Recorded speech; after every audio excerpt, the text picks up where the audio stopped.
बातमी बीडमधून आहे। बीड शहरातील धांडेनगर, भोसलेनगर, शंभूराजेनगर आणि सावतानगरसह इतर भागातही पाणी शिरलेलं आहे।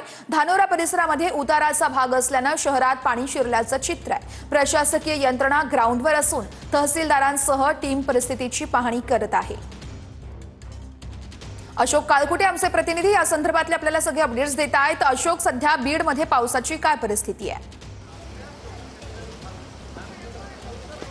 नक्कीच वर्षा, बीड शहरामध्ये रात्रभर प्रचंड मोठ्या प्रमाणात पाऊस पडलेला आहे आणि या ठिकाणची जर आता आपण रस्त्यावरची परिस्थिती पाहिली तर प्रचंड मोठ्या प्रमाणात या ठिकाणाहून पाणी वाहतंय। हा संपूर्ण वसाहतीचा भाग आहे। बीड शहरातल्या धांडेनगर, भोसलेनगर आणि सावतानगर यासह इतर भागामध्ये प्रचंड मोठ्या प्रमाणात पाणी घुसले आणि शहरात पाणी घुसल्यामुळे नागरिकांमध्ये आता गोंधळ उडालेला आहे। या ठिकाणची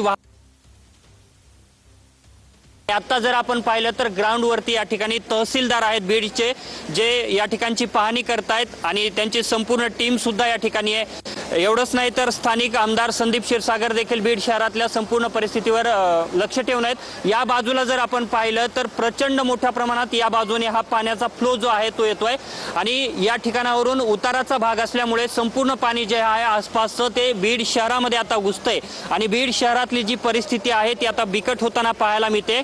या संपूर्ण परिस्थितीवरती प्रशासन जरी लक्ष ठेवून असलं तरी मात्र अनेकांच्या घरामध्ये आता पाणी शिरायला सुरुवात झाली आहे आणि पाण्यामध्ये आता वाढ होते। सध्या पावसाचं वातावरण आहे आणि पाऊस सुरूच आहे, यामुळे आता चिंता देखील व्यक्त केली जाते। वर्षा, अशोक, धन्यवाद दिलेल्या सविस्तर माहितीसाठी।